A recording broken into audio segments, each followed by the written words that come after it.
Hello, welcome to day 2 of week 1 of split 2 of the 2020 OPL playoffs. I am your host, Nick Boy Richardson, and I am so fresh off a nap.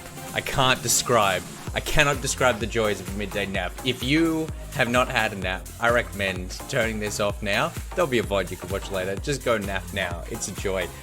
Something else that is a joy, of course, are my fellow commentators who are here because of our wonderful sponsors, EPOS, Macca's, and NeoSurf. I am joined by Spawn, Rusty, Skimmy, and Juves. And Juves has taken the advice to heart and is already either napping or dead. No, it was taking the nap. How was it, man?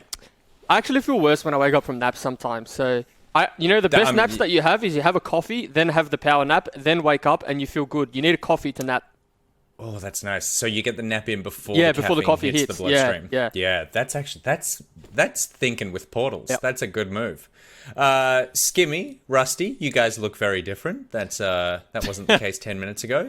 Even 10 minutes ago, it wasn't the case. We were getting flamed by the producers, so we flamed them back, and then one of us made a change. Wait, what happened 10 minutes ago? They were dressed. Well, they weren't. They both dressed had corduroy jackets on. One of them was blue and one of them was brown. But apparently, the fact that they both had corduroy jackets and t-shirts was unacceptable on the OPL. Now I'm a comfy grandpa. The producers get in your head so hard, like minutes before you go to air. It's just I don't even know if they're listening right now, but it's very unprofessional. Spawn, how are you? I'm good, mate. I actually had a really good morning. I got the sleep in. So Jenna and I take turns on who gets a Saturday/Sunday sleep in, and I actually think I'm due for the Sunday sleep in, but I got the Saturday sleep in, that's poggers. Like when you get the random sleep in when you think you're going to get the 7 a.m. wake up call, that's a good bloody time. So I feel fresh. I will tell you something. I was thinking about this yesterday because we used to do exactly the same thing. It's trade off the sleep-ins, and it just made such a difference. And then you have that second kid, and everything goes out the window. And I was thinking yesterday about how much your life is about to change. Objectively for the worst. Like, there's going to be a lot of love in you, but you're just done. Like, you're so done, mate. So I can't wait to see it happen. I tell my mum all the time, I don't know why you had me. That was the worst decision ever. Have you got brothers or sisters? Yeah, I got a sister. Yeah, right. Is she as way more successful than I am, that's for sure. that was the question I was going to ask. Yep. So yeah. Skimmy and Rusty, of course, are waiting to hear about whether they have any kids. But that's an exciting thing that we'll learn about later in the show. Waiting on the news. Yeah, that feels like a seg. Thank you. What else we got today? Well, today we've got Order and Legacy. We've got a real matchup for you. We would bring up the graphic of who's playing today. It's only one team. We probably have it, but it is Order versus Legacy. Obviously, we saw Order yesterday have a bit of a shaky start to their playoffs debut, but then ending very, very strong indeed. And Spawn has been poring over the stats overnight and came in here to regale us with information about actually his team is the greatest team. I did not do that, you liars. What Jake? I actually did, hang on a second, Brandon. Okay. Is Brandon and I had a conversation. It's a first name policy now. Yep. About how sometimes you can present the best analysis, but people will just be rose-colored tinted about wins. And what I actually went away and did is I did some investigative work on the Chiefs' bottom lane, and as a byproduct found out that my AD carry maybe didn't underperform as much as I had thought, because I thought he had a stinker of the game. However, in a couple of stats, he actually hadn't have done that poorly. And what I was trying to actually say is I think Chiefs' bottom lane isn't all it's been cracked up to be. We're calling Katsuri the best teamfight AD carry in the competition at the moment, and he did like nearly the least damage per minute out of any AD carry in the playoffs so far. So that's what I was trying to say. That Juves obviously missed the opening line of this conversation and thought I was trying to bail Rare 7 out and just went in like a madman. I have never seen an Italian get so fired up since someone recommended that there should be pineapple on pizzas, and he just legitimately went in. Hey, because I was playing a League of Legends game, so I came in halfway through the conversation, and then I heard Jake saying, do you want to go through the rosters before I continue with this story? No. Finish the story. Okay. Everyone knows who's on the team. Yeah, okay. And then Jake was like, yeah, Rare 7 didn't play that bad. And then I nearly snapped my mouse and keyboard and lost my League of Legends game. I said, excuse me? And he's like, no, statistically. And I was saying, well, if Katsuri decided to run down mid to do some damage and then die as well, I'm sure Katsuri could do some more damage. But I think Katsuri plays the game a little bit smarter than that, and therefore has some less damage when he's not as limit testy as maybe Rare 7. And what I was saying is maybe if it was a little bit less damage, that's a good piece of feedback. Like, I agree with that. And then Juves also brought up the point that Rare 7 played some Ezreal, whereas Katsuri didn't do that. However, his DPM games were not on the Ezreal. So we're just having, in the end, it got to an intellectual space. But what I'm just saying is, don't come out of a solo queue game hot and try and have a chat to a mate, because you obviously need to put him in the ice bath, maybe get him to go get a drink of water or something before you try and have the analytical conversation, because Juves is like an animal. He comes out of solo queue and he's territorial. He's ready to fight anyone that comes into his zone at that stage still. I'm cocking my leg and spraying everything down. That wasn't just Juves, because I was not coming off a solo queue. I was coming off the first of 2 naps that I've had in the last 3 hours. And even I was like, oh, the lady doth protest too much. It was just, if you look at the statistics, and I'm like, let's just let sleeping dogs lie. But Order will have another chance to prove how many statistics they can accumulate, because they are going up against Legacy. And Rusty, are Legacy ready for what Order brought to them yesterday? Obviously, Legacy like to slow it down. Order like to play it faster. Who's going to win? Okay, who's going to win is a very loaded question. That battle, not necessarily just overall. So Legacy have had the sample size of Order, right? That's obviously an innate advantage that you would want to give to Legacy, but in the same vein, you could also prescribe the momentum to a team like Order, who are playing day after day right now, right? So they've come off the back of a best of 5, and where you could say Legacy have seen what Order have done, they haven't played, they've just been watching. And there's things that get in your head as well as the team that you could say has the advantage. So I think it's interesting to see how Legacy start in game 1, because Nidalee should be a ban.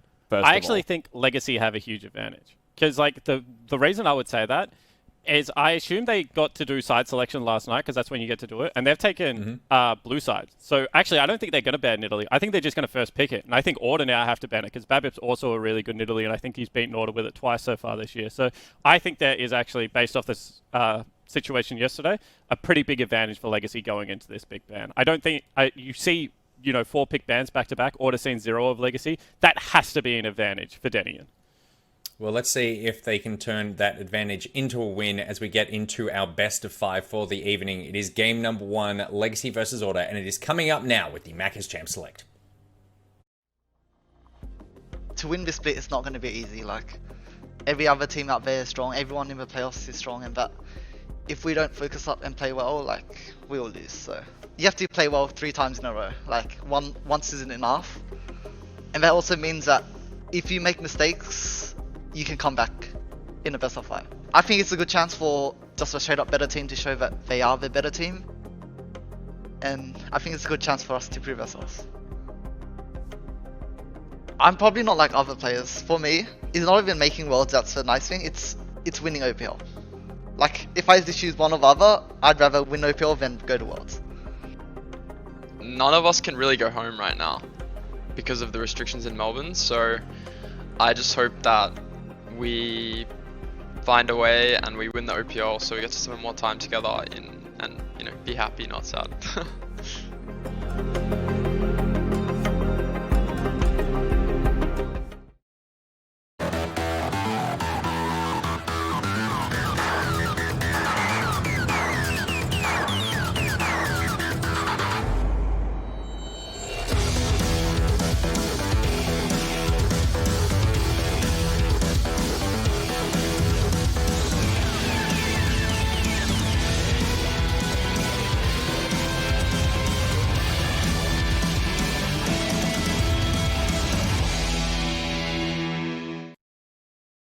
And welcome back to day number 2 of the playoffs, as Legacy will get to showcase what they can do when it comes into the playoffs. They finish the split in first place. That meant that they get to jump straight into the action in the semi-finals. It is the upper bracket. There is a lifeline that can be afforded to both of these teams, but whoever is the victor in this best of 5 will be the first team already into the grand finals. Yeah, seeded straight into the finals. Big game here coming up for both of these teams. Already hot and heavy through the draft here, Skimmy, as we're 5 bands in. And a couple of the champions that I wanted to bring up at the very start is things that may be priorities have already been taken away. One of those was the Renekton, the next one was definitely the Bard, and the third one for me was the Karma. We saw how successful the Karma could be against a team like Order in bot lane yesterday from PGG, and we know that both of these players are very proficient on the Bard. The fact that the Bard was banned on the blue side, however, did make me feel like there was a Caitlyn, there was a Nidalee as 2 options. So Order kind of get pinched here. But I do think that they're more comfortable dealing with the Caitlyn than perhaps they are the Nidalee, like Spawn mentioned. So expect things like probably the Jhin, maybe the Ashe as well. Yeah, and I think that's a really heads-up play, the fact that both Babip and Only coming in from the regular split, undefeated on that champion, both very proficient at it.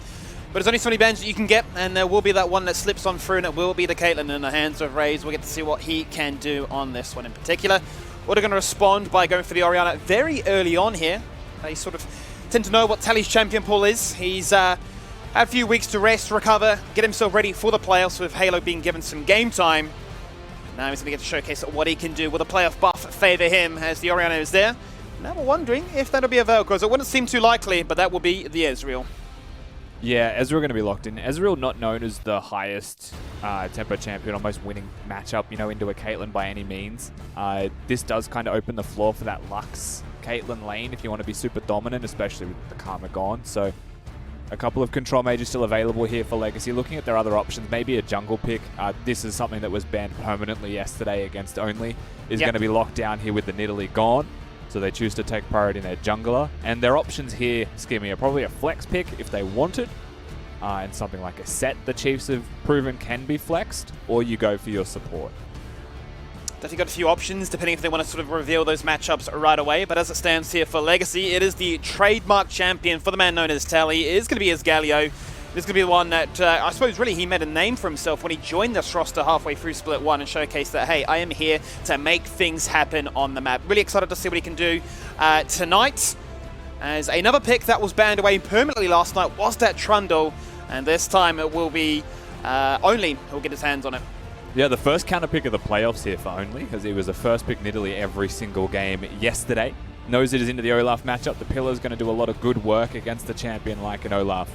Usually you see Trundle go with champions like the Bard. That's that style of team composition, something that's very good at pick.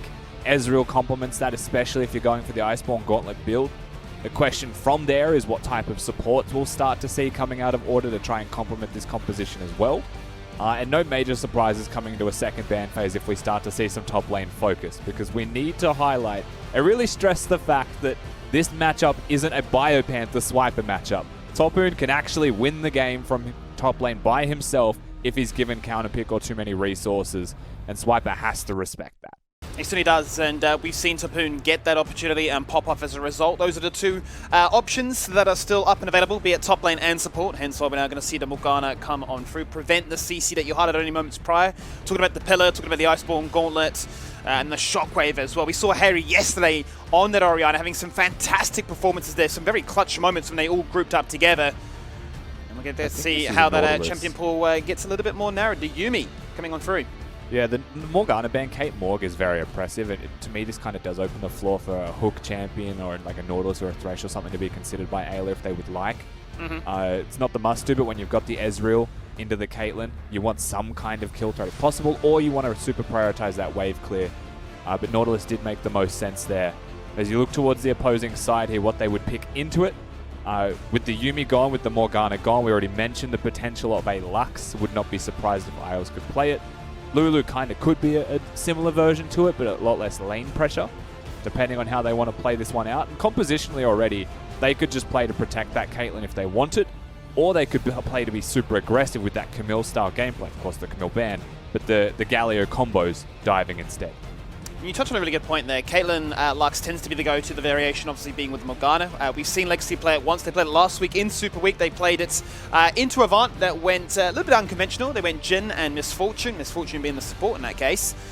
So it's definitely an option for them, but as all good support matchups tend to go, if they've got somebody with a bit of engage, it can be all fun and games until you get jumped upon. So Nautilus will be definitely looking for that one, but the gangplank is going to be fantastic. And the Lulu, it's just another Enchanter variation here.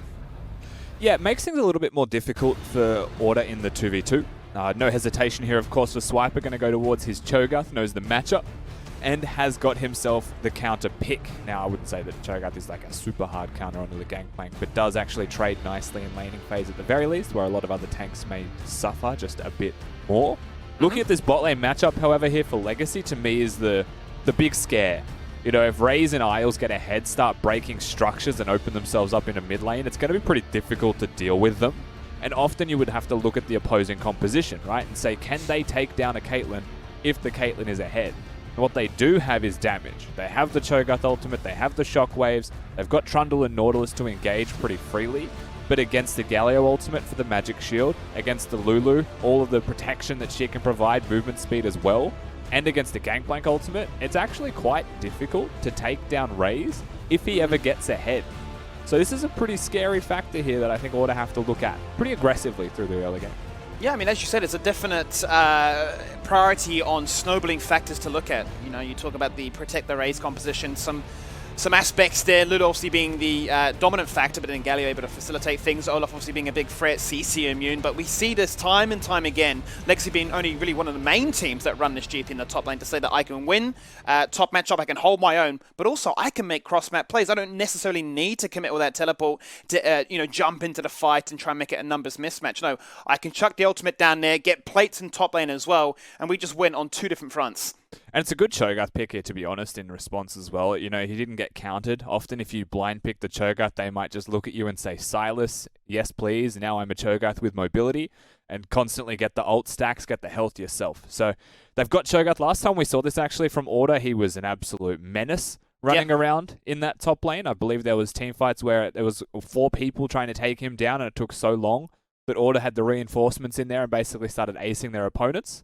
That's all I remember on that game, was just how large the Cho'Gath was. And it works nicely, again, with the Trundle to be able to slow people down, almost guarantees a knock-up with the Rupture, and at the very least guarantees summoner spells through laning phase, and a similar thing through team fighting. Curious though, how the game plan will be for Order, knowing that they're going to have to try and find a little bit of value in the spot lane to try and prevent the snowballing factor. There's a big reason why Caitlyn has been permanently banned away since the most recent patches. 3 patches in a row she's received those buffs to her attack speed, to her movement speed, and to her overall damage as well. And we know that if you get a strong start in lane, the ability to transition to mid game looks pretty insane. You've got range, you've got the rapid fire cannon, you can just set up a ton of traps, a siege. I mean, it becomes quite annoying quite quickly. We've seen the BF sword items come on through very early on as well, and the ability to try and do any kind of battle. Yes, you can talk about an Ezreal looking to try and fight from afar. You can talk about the fact that these bruises and the Trundle and Cho'Gath will try and flash on his head.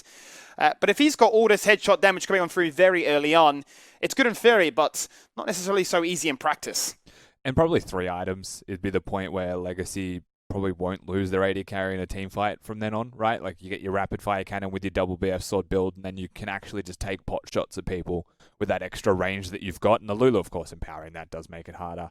And while we talk about the Lulu briefly there, couple that with a Olaf, that's a real nuisance to deal with, particularly through things like level 1 and your capabilities in that level 1. The fact that you can run people down does kind of give a lot of agency to Legacy and river control. The risk would be then, of course, looking for those invades going into something like a Nautilus and a Cho'Gath. It'd probably be a Giga Int. So a lot of respect to be paid here. I actually don't expect anything crazy to happen early. And Legacy are the team that have done that in the past, Skimmy, which is why I mentioned that. But I don't think we'll see anything crazy. And I think it's a really good point about the Lulu because much like the Yumi Olaf was a go-to for such a long time when it came to life. There was just so much damage. There was the ability to run people down. We saw Order, actually, of all the teams, right, with the team that were able to fight I think it was a 3v5 and win just based on that combo alone. Obviously, Lulu can function in a slightly different fashion, but still much the same. In the ardent sense, it is, a ton of targets that are going to be a big benefactor of that extra attack speed, the heals that can be provided as well, and the ability to survive. So as much as we praise what Legacy have and their tools to try and deal with what Order have, Order have definitely got a ton of pressure to get in their face. And I think I look at what Harry has achieved in yesterday, the fact that a lot of time the praise goes elsewhere. We talk about Ayla, we talk about the consistency of both Only and Swiper. I think Hayri yesterday, when Rare was having a roughie in those first 2 games, really rose up to the situation and says, I've got my carry pants here, don't forget about me as well. Yeah, and so Swiper in the post-match interview actually spoke on this, right? And one of the things that he said was, like, it was a pretty easy day for Hayri to be able to have that initiative. And he did it, right? Like, he actually did pop off and had a very good best-of-5 series. But he's not against the Biopanther style top laner. And that is a very big flavor difference here between Biopanther and Topoon and what you expect. And I don't think that Hayri is able to just go top lane and be fine, which is not something that you could do against every top laner. They're not the only team that try these swaps, but they were wildly successful yesterday. And I would encourage their attempt today because I just really want to see how it would go against Topoon, especially when he gets one of his best champions, gets the Gnar out and tries to take his lane on in a 1v1, but not going to be that simple today. He is just going to be against Tally, who stylistically is kind of that nullifying mid laner. Yeah. Does like to just, keep his opponents down, does have some carry champions that he'll play. Orianna is something that we haven't really seen from him so far as well, so very interested to see how this one plays out. The Galio, rather, against the Orianna. Interested to see how this one plays out, and if he can nullify that Orianna's presence early. It's going to be an interesting one to keep your eyes on. We're only a few minutes away from game. Apologies for the delay to start things off here in our first best of 5. A small pause after Champions Select concluded meant that we're just sitting in the lobby here a little bit longer than we would like, but we will be underway in little to no time, a couple of minutes, and we'll be jumping into that one. But this will be the first best of 5 of the night, the only best of 5 tonight in our second day of playoffs. On the day, this will be our first semi-final. We had the 2 quarterfinals last night, 2 3-1s. That proved to be the magical number, the magical journey to try and get them through here. And we've, I suppose, really seen a bit of a new vision for a lot of these teams to showcase that best of ones are one thing, our picks in best of ones are a different thing, but coming into a best of 5 series when we have so many opportunities to try something, make small adaptations, and in complete defy expectations. I mean, you're seeing players play champions that we just never thought would come to light. Yeah, we also saw playoffs come with a new patch, right? So we saw playoffs come with the Caitlyn patch. These new champions do start to come about. There was definitely some things we didn't expect to see ever yesterday in that BO5. It's things like the Kayn top lane hasn't been seen globally in 2020 at all. It was picked once in 2019. Biopanther had a crack at it and was surprisingly okay once he got his evolve. Yeah. But, those are the things that I don't think we expect to see as much in a series like this. Order are the team that may have 1 or 2 champions in the back pocket.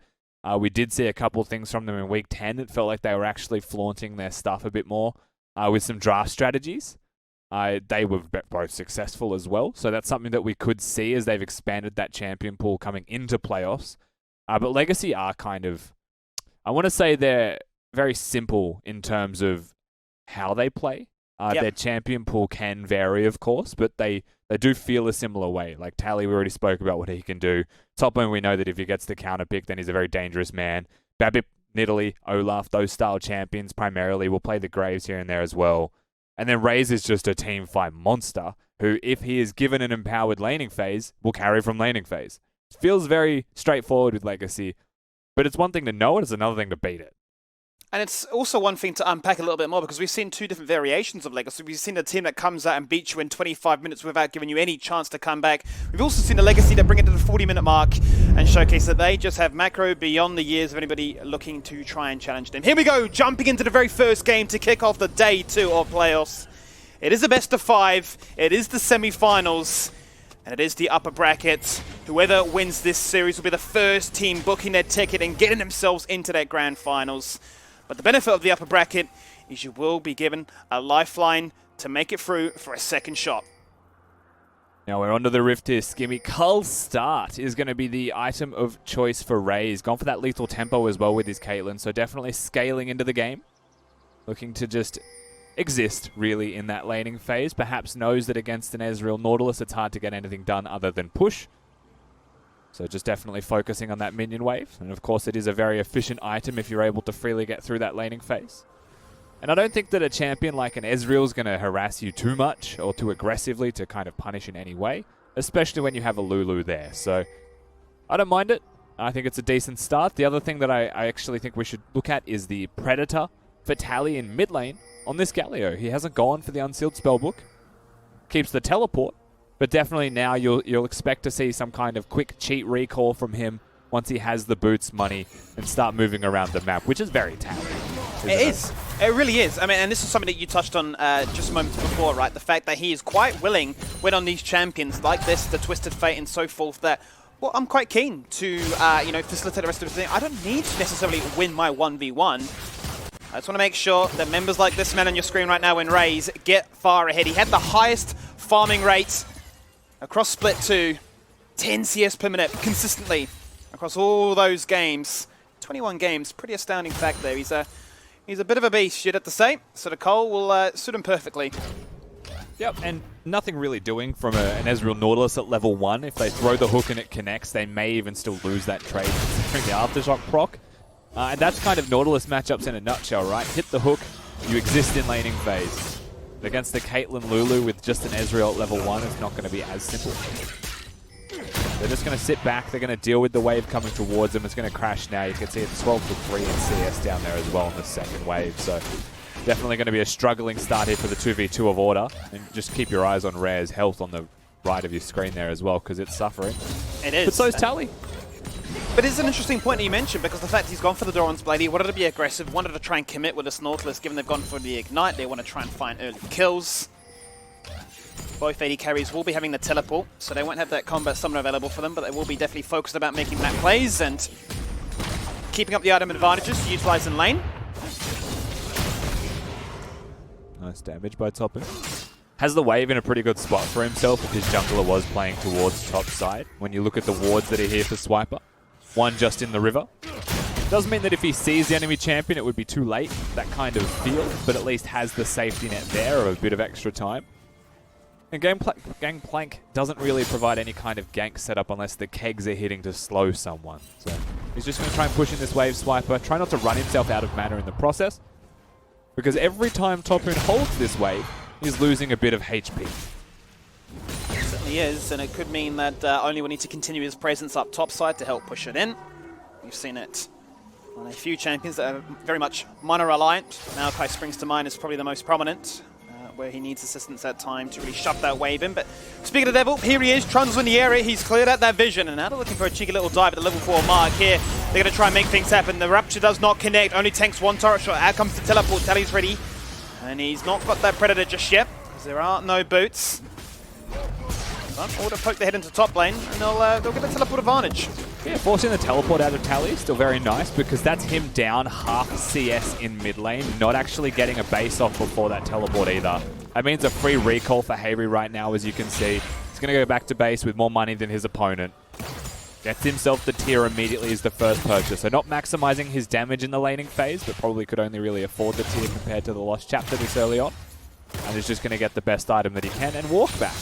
Now the fact that he saved that teleport means that he can influence the map, and Tally cannot. Tally has to push this wave in, get the reset off himself, and he's going to lose a lot of time on the map, which is time that's very valuable for someone like Only to then come down towards the bottom side of the rift and consider the drain.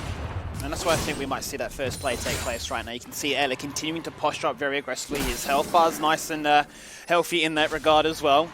He is playing the vision in those little shrubs to ensure that it's not going to be too easy here for Raze to get the better half. The fact he's gone for the Cull, he's already ahead in CS. He's going to no doubt be able to cash that in very shortly as well, and bring that lead a little bit further as well. We speak about what Oni could do on this Trundle to try and get to that Dragon first, but it's actually going to be Babbitt in the area. He's going to kick this one off. Orianna is able to rotate pretty freely here, but Raze and Isles may be a little bit too strong. Also a level advantage here for Babbitt if it's going to be a smite fight. Here we see, there's the flash forward, Nautilus connects, there's the passive, there's the kill, there's the first bloods. They get the Dragon, but they lose their star AD carry. Now they need to disengage away. Double flashes committed.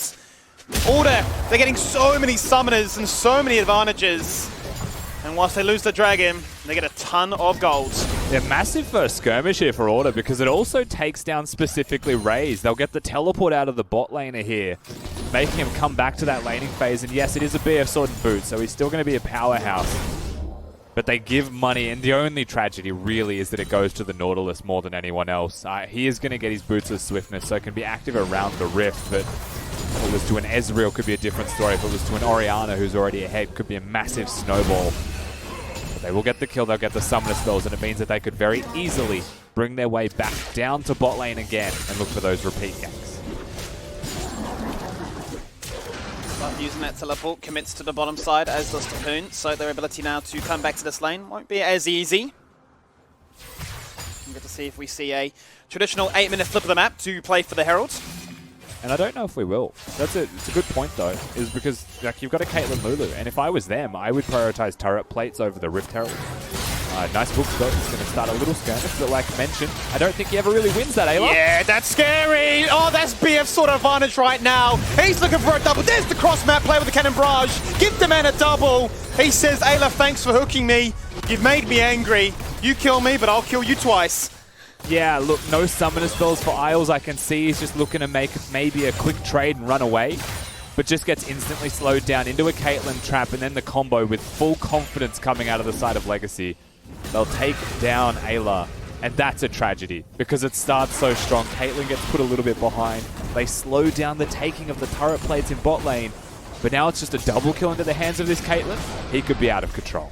What's fascinating to me though, Rusty, is the fact that they made that fight happen. BF Sword versus a Doran's Blade, crazy!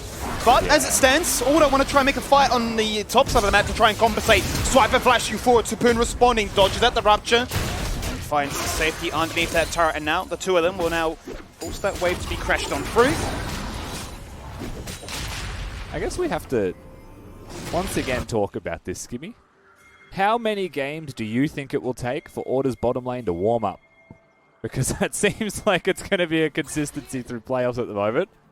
That was not the hook to make. You mentioned the item difference. It's very clear as well. We already mentioned it from level 1, that taking a hook down there is probably going to be disadvantageous. Now, of course, you've got Ray snowballing. Finds himself about 900 of gold ahead. And they have flipped the map to the Herald side of the Rift, where he is notably stronger than his AD carry opponent. So even though they match, Order will have to play this well to be able to take down Rays. They want to get the objective. Certainly will. And you mentioned whether or not we would see them just continue to push out bot lane to get as many turret plates as possible. Well, I suppose Legacy feel pretty strong right now. And for good reason too. So, well, why do we need to give them a freebie in that Herald? Let's just take it all. We can get turret plates, we can get poke, we can get damage, we can get structural advantages as well. So we want it all. We're going to be greedy here, and that's sort of the question we raise in the draft phase coming into this first best of 5 is, what kind of Legacy will we get? Will they be one that wants to be aggressive for the early game victories, or will they be one that looks to try and sacrifice those first 2 dragons, play for the late game, and just rely on good macro? And some credit where it's due as well for Tally in mid lane has equalized the CSD to a point where, they're not the same, but it hasn't continued to grow out of control by any means. Rushes the Merc treads, has his Predator as well, so can definitely start to be more active around the Rift. So being able to keep that CS even and pushing as best he can to ensure that his freed up is going to be very important. Of course, Hayri on the opposite side here hasn't gone for any magic resistance. He has gone for the boots of swiftness with the tier. So no real power spikes coming out of the mid laner of Order by any means. In fact, that's entirely scaling. And that's also something that will be consistent through the bot lane here of Order as well. They've got the double tier stacking champions. They've got Cho'Gath stacking feasts up in top lane also. So it is kind of a waiting game for their real power spikes here. The question is always looking at Legacy, how much will they get in response to that? Because they have good laning phase. Their Gangplank would be in a pretty comfortable position through his early stage. Has been keeping up in farm, which means he has more money because he's Gangplank. And the Caitlyn cashing in that cull now is still looking for turret plates, and that really is the place that if Legacy get any more turret plates, they have a jungle presence up here.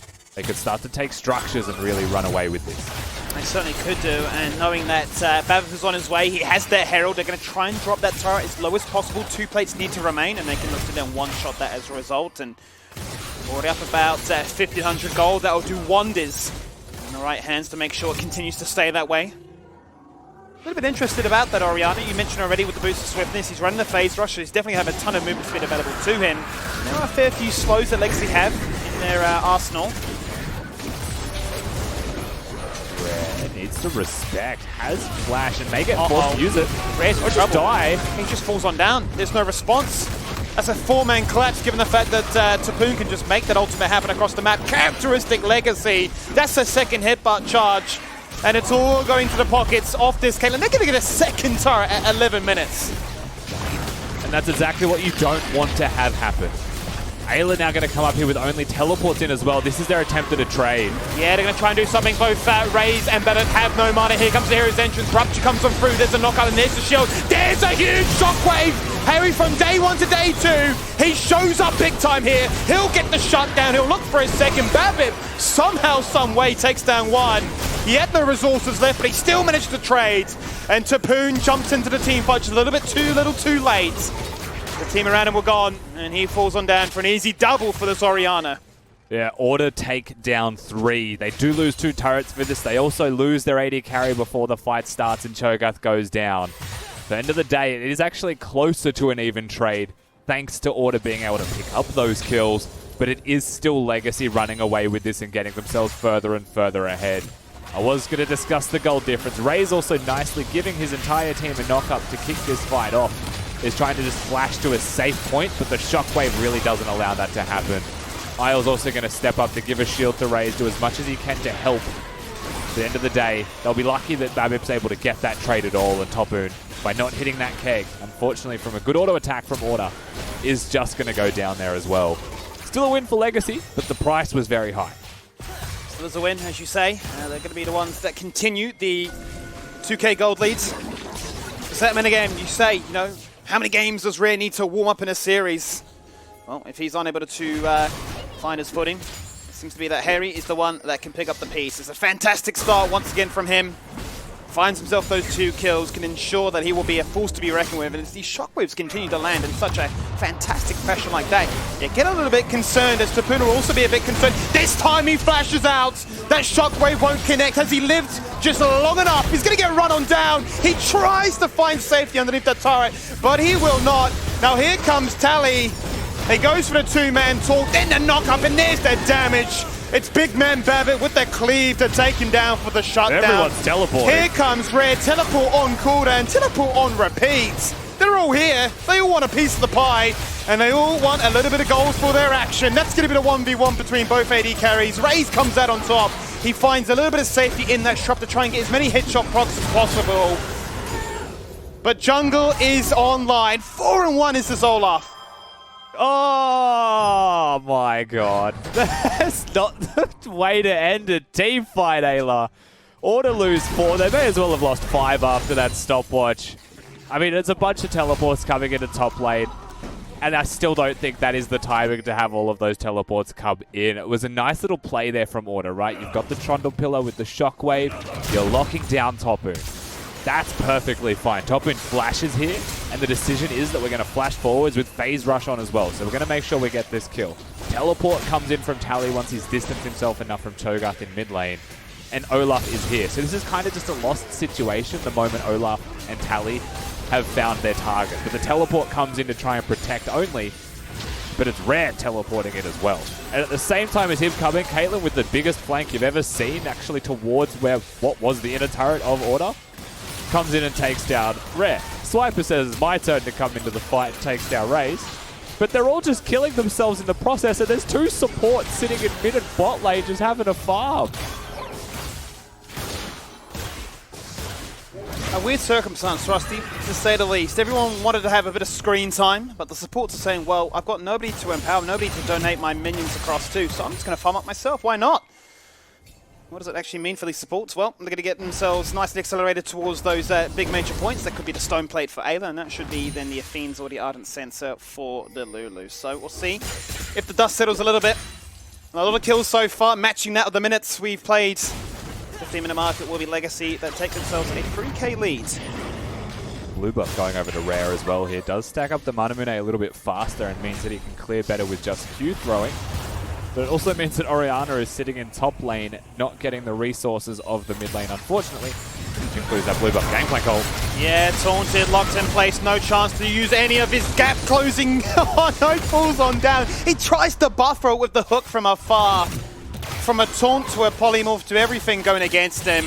He's going to fall on down. It's going to be a 5v4 as Legacy look to try and set themselves up for the second Drake in their favor. Yeah, look, this is now a 1-5 bot lane for Order, and unfortunately the only kill is in the hands of Ayla. It's going from bad to worse really quickly for Order's bottom lane for their 2v2. They are still very strong through mid lane. You can look at the CS difference here for Hayri compared to Tally. It is 50. Again, note that they are tier stacking champions that are starting to be completed right now as well. So those items, the damage that they'll start to get will be ramping up as we speak. There is a potential that someone like Hayri could put in the work. The composition works nicely around him. You've got your Cho'Gath knockups. Full tank Cho'Gath, by the way. Gone for the Grasp of Undying and Sunfire Cape, so just does not want to lose his laning phase any worse than it could be to someone like the Gangplank. Yep, we're not going to get the item activatable one that we've seen, where you're not necessarily about the tanky nature, but more about the lockdown capacity for the rest of your team to pop off. Herald will be summoned there. Herald will take down their mid turret. Now allow them to at least find an area of the map to now try and target. Hayri going top lane only moments prior. That'll even up the turret score 2-2 as it stands. And I mean, there's the Ceres Evolution. There's the Spellbinder to complement it. He's on a major 2-item spike, the first in the game to achieve it. If we're now looking at another big team fight to play for, if the game favors it, Well, it's not just him as well. Hayri could carry this. Ezreal has a notoriously cheap item build when it comes to 2-item spikes, so he's picked himself up the Iceborne Gauntlet here as well, so he's effectively on a 2-item spike as well. That's a 0-3 Ezreal, pretty much ready to go. Of course, needing those Ninja Tabis from the looks of it if he wants to be his maximum power, but nevertheless, that is 2 items done for an Ezreal. This is a time where they could consider grouping up. You look at the items of your opposing side. There is a stopwatch for the Gallia, which is an effective item spike when it comes to team fighting, which is definitely something worth noting.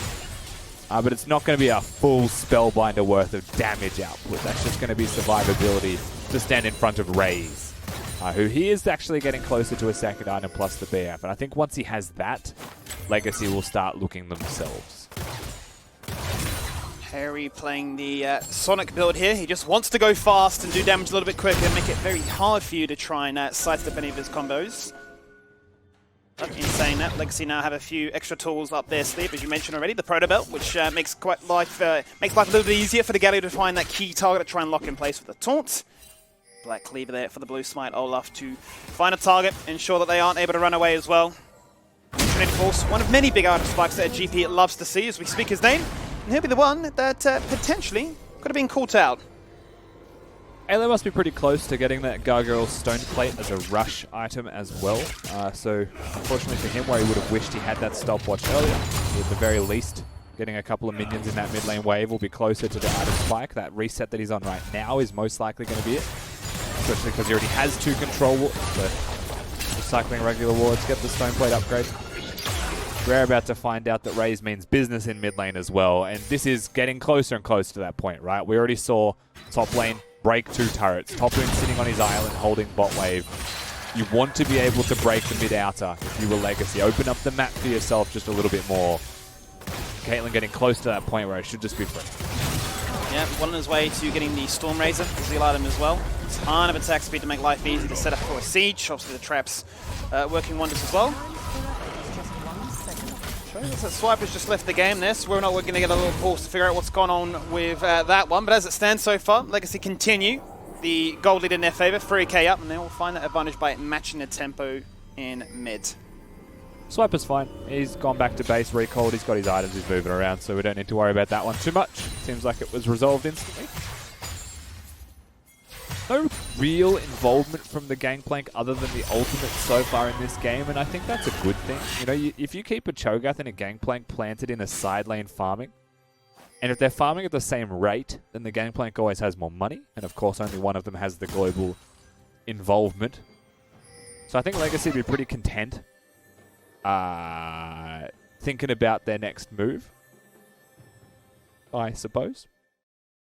Yeah, they will be thinking about the next moves. We figure out what's gone on there. Looks like we are going to be jumping to a pause. There may have been more to that disconnect only moments prior there with Swiper.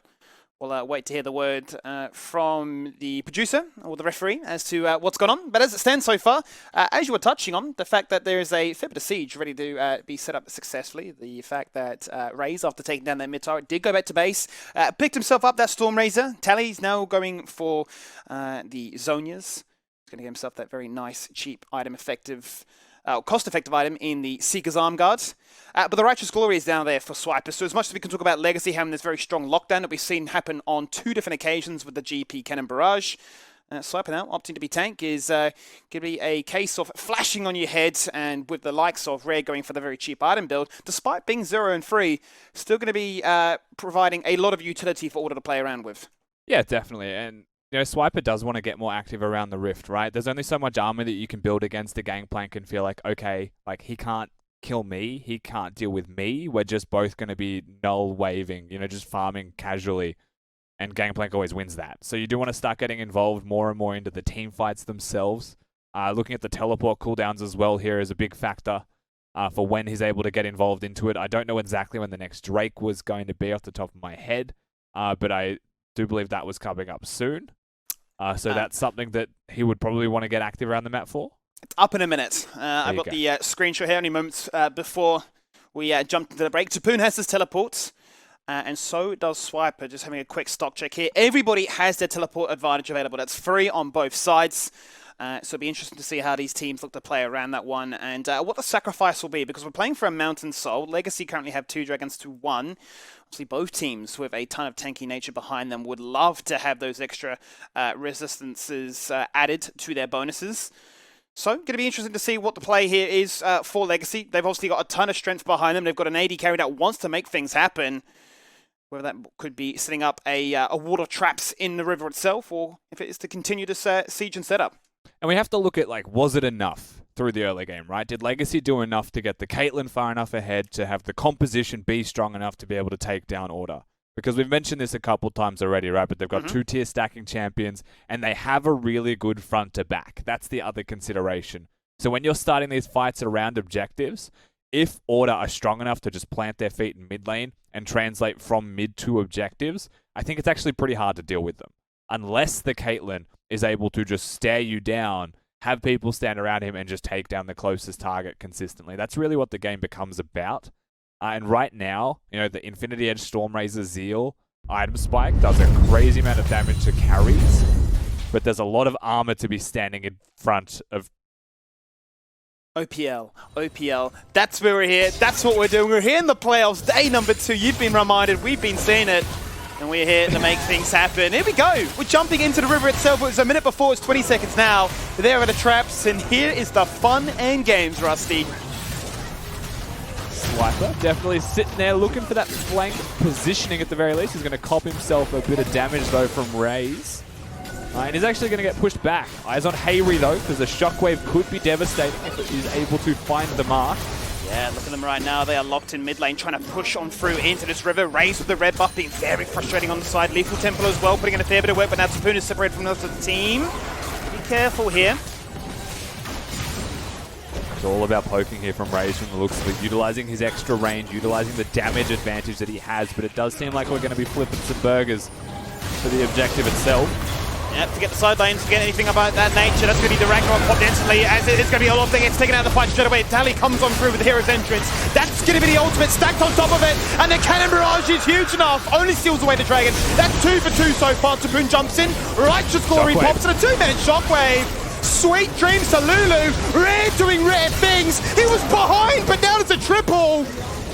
Laning phase or not, forget it, because he's got the team fight mechanics to boot, and you're thinking they get the Dragon, they get the team fight, and they get the success right there, Rusty. Yeah, they flip the Drake. Only's able to pick it up or to get the objectives. They also get the team fight. Teleports coming into mid lane as well as a sure sign that they're going to be sprinting their way up towards the Baron buff. Another teleport came through there, presumably from the ADC of Order. We'll see this one more time because a hook kicks it off. Order disengage. They are suffering from a lot of low health bars, but they'll win this fight, and Rare 7 is a hero for the team alongside Hayri. Shockwave hitting Isles, separating the Lulu from the Caitlyn, and then flashing the wall just with absolute confidence is the AD carry of Order. He knows exactly how much limit testing he could do in these team fights because he knows his damage output. That's all that matters. And you mentioned that he had a cheap item there, and he fully utilized it in that scenario. At the 20-minute mark, the Muramana evolution was there for him. The 2 tier items well and truly online at that stage of the game. And it was a coin flip fight, a fight that they loved, and a fight that they took. A risk that paid off big time. And a lot of discipline there from Order to disengage away, straight away, really, from the hero's entrance and the damage that followed. Then to re-initiate afterwards. And they just never set up, Skimmy. They just never set up. The Drake fight itself, what you would ideally want is just 5 Caitlyn traps to line your way through the river, right? You want to try and zone away your opponents, keep them out of the fight itself. Order just stood on traps constantly, for one, right? So it made it very hard to actually have that zone of control set up to keep Order away. And then the second they looked for the opportunity, they hit the hook, there was just no trap line really there in the first place. So Order keeping the tempo high, actually ruining a lot of the opportunities to slow the game down, is very much in their playbook and very much good against a team like Legacy to be able to find those Ws. Well, Rare is well and truly warmed up now. If the laning phase was a bit of a roughie, it hasn't taken him a couple of games to find his feet today. He finds his feet very early on. He made a montage play. We saw it in glimpses, really, in the game against Pentiment, when he dashed on through to their base to make a play happen. Found one, but unable to make any more happen in that situation. But up against a team like Legacy, you have to feel good about that one. You know he's a very emotive player. I'm sure there would have been a few loud screams in the gaming house there to get themselves amped up for this match. It's at the 24-minute mark.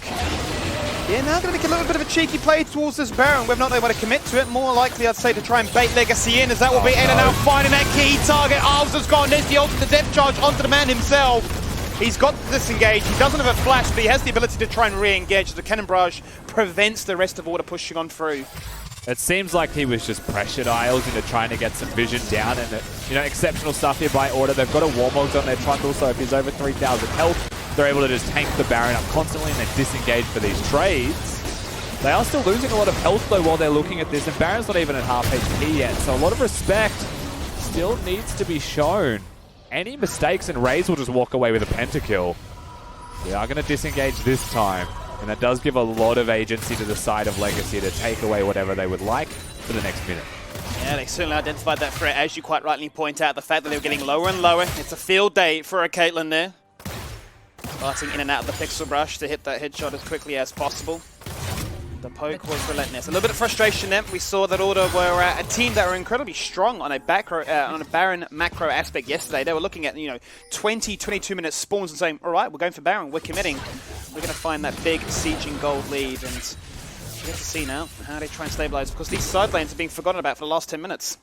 Yeah, we're definitely starting to be ARAM gamers, but that is just the way that it goes here in the OPL. It's just the avenue to success. It is the Silk Road of League of Legends, however, so you can't understate the importance of mid lane. While you're looking at that, once again, it does come down to who sets up, who gets to these places first. If it's a mid lane wave, if the Caitlyn's there first, it's pretty much impossible to deal with. If an Ezreal's there first, if an Orianna is there first, then they actually have the initiative with the threat of the shockwaves of Ezreal Q's engaging that one as well. Also, you've got basically Ezreal ultimate off cooldown when possible to throw down mid lane as well to ensure that priority. Tally also just currently on the biggest flank you've ever seen, just unfortunately not on the right side of the rift. He's looking for him instantly as the hook goes in, so does the Ragnarok. They're going to cancel out their CC straight away. They're going to overlap it once again with the cannon barrage.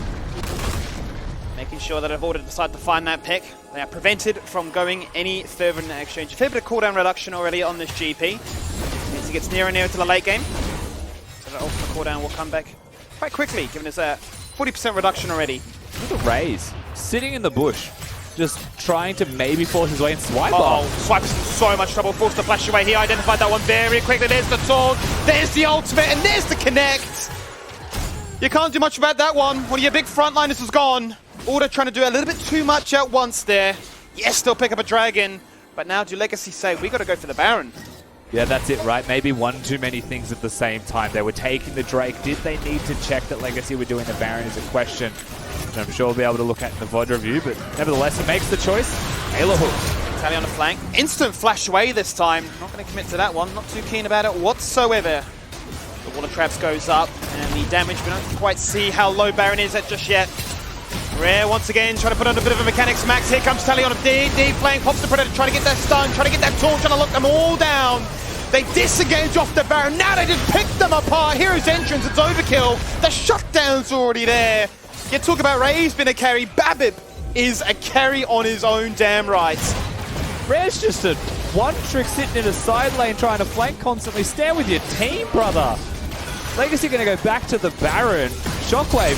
One-man Shockwave. It's a lot of damage, but it's not enough because it's going to be gone. There's a double. Look for the triple. Tally takes one.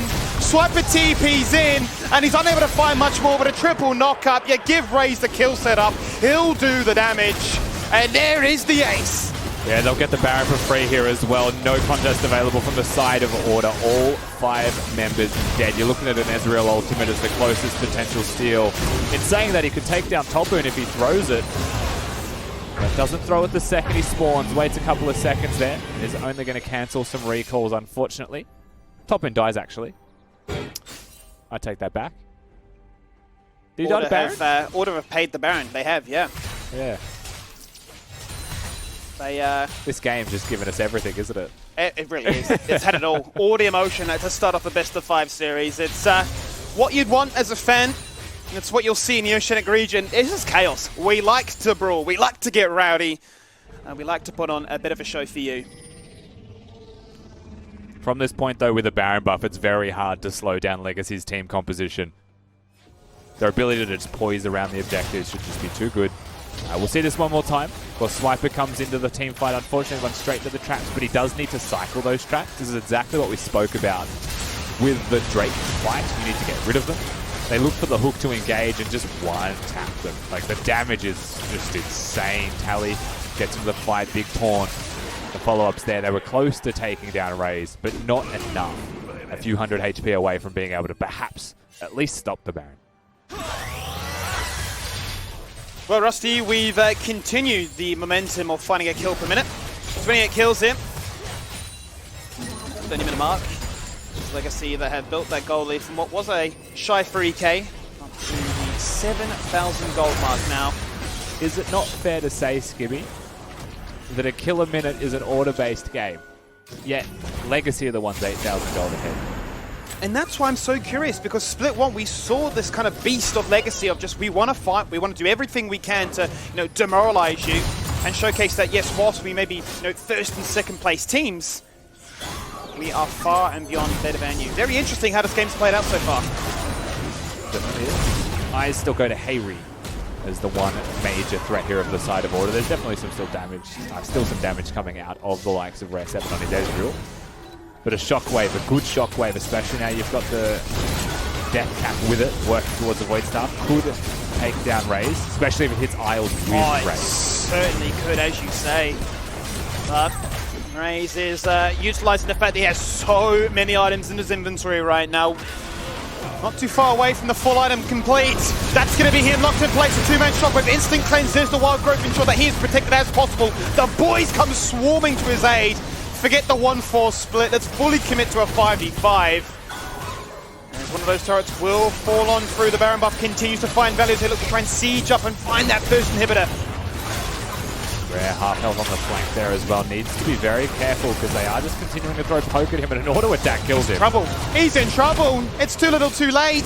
He's on the flank. He had nothing to lifesteal from. Run back to the Fountain Man. Not going to be a possibility here. And now the damage output that ought to have without that Shockwave feels a little bit limited. The first inhibitor in that bot lane will crumble, and top lane, Tally's already prepping that as well. Yeah, just not looking for these front to backs here is Order. They have not probably acknowledged at this point that the game's a little bit too far gone. You've got to pull out some craziness to be able to take down these team fights. The last attempt they made at the bot lane inhibitor, though, was the split fight on 2 fronts and not enough damage to take down a single target. Shockwave is available again for a level 16 Orianna, however, so note that cooldown. Very low, as Raze is instantly teleporting towards the Drake, the guy with the biggest brain you've ever seen. Always thinking about the next step. Look at him go. He is given the role, or the nickname of the perfect player for a good reason there, Rusty. 3 inhibitors. You talk about value from a Baron push. They got everything out of that one. So much value. And as you quite rightly point out, the fact that they then go to the Dragon, prevent Order from finding an easy soul point to play for. That means this next one up in 5 minutes is going to be a big one. It's also very much delayed the Elder Dragon now that we've gone to the maximum number of regular Drakes, which, you know, given the state of this game, is not a bad thing for Legacy. You could have more threat by having the Elder Dragon there, sure, especially a 4-item Caitlyn. Can just, you know, one-hit someone and they explode to the Elder Dragon execute. But that removes a potential win condition here from the side of Order. You know, we're still one Drake away from Soul Point and the Elder, where Baron can get cycled constantly off cooldown. And that's really all they need to end the game here, Skimmy. So, honestly, it's kind of like a blessing. So it does feel like a blessing. And this is the blessing of a best of 5, right? The fact that you get to shrug things off. Not like a best of 3, but as that false sense of security. You fall down one game, you're thinking, hang on a minute, we're already facing a potential match point. So, a few more opportunities to showcase what they can do. Maybe make a few tweaks into this draft. But the game is still within, you'd say, a bit of touching distance. Yes, 10k down and with 3 inhibitors to try and work their way towards surviving. Can't forget the fact that it will be a Soriana. Big man for the occasion, Harry. See what he can do. If we're keeping quotas here, Skimmy, we're starting to really lose track of the clock with 1 kill a minute, so we're due for at least 5 extra kills here. Okay. Getting closer to the 6 mark. But, you know, let's just go for a 10-man trade to buy ourselves a bit more time. Yeah, good point. This is double ace. That's the full combo. Everybody flashing on full on Therese right now. He receives all the tools in the arsenal that Legacy have to complement him. Protect the Caitlyn, protect the AD carry, and he is protected. And he'll reward you quite handily. 1 and 2, they find them easily. They'll get a third, he'll get a triple, and they'll take you down. There are the kills you asked for it, and he'll deliver. The big man for the occasion shows up. This is Legacy ready for playoffs. They've had weeks to prepare and a night to watch, and they'll lead this best of 5 series. And a quadra kill from him to round this one out as well. Unfortunately, Babip going to take down the 5th kill in that team fight. We're quitting the game live in front of your eyes. Big stuff coming out of the Caitlyn. Big stuff coming out of Legacy because, again, just what we mentioned before. It feels like that game was like an order pace game, right? But it was Legacy finding the advantages. And if they're able to win games like that with the kill-a-minute style gameplay, imagine when it slows down. Is that even better for Legacy? Is a major concern for the rest of this best of 5 that Order have to address. Certainly is. Legacy, the team to beat as it stands so far in all their events versing Order this year. They've only lost to Order once. They are a team with a formidable track record against this one. But we talk about regular season and we talk about playoffs, and they tend to say, well, you know, you forget about what happened this year. You're putting all your eggs into this basket right now. The adaptations, the form check, everything coming to a close. We'll get to see how things continue in this best of 5 series as we'll jump to a quick break and return for game number 2.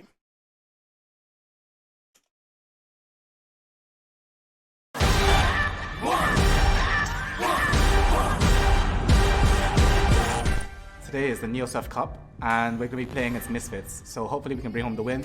NeoSurf is simple, safe and secure. You can go to your local shop and get a voucher code and use it online, preferably to buy League of Legends skins.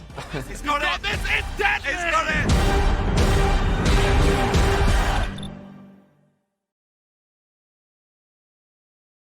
If you're craving the taste of your favourites, head to Macca's for a fast, safe and contactless drive-through experience. For your Macca's run, contact-free, we'll be here.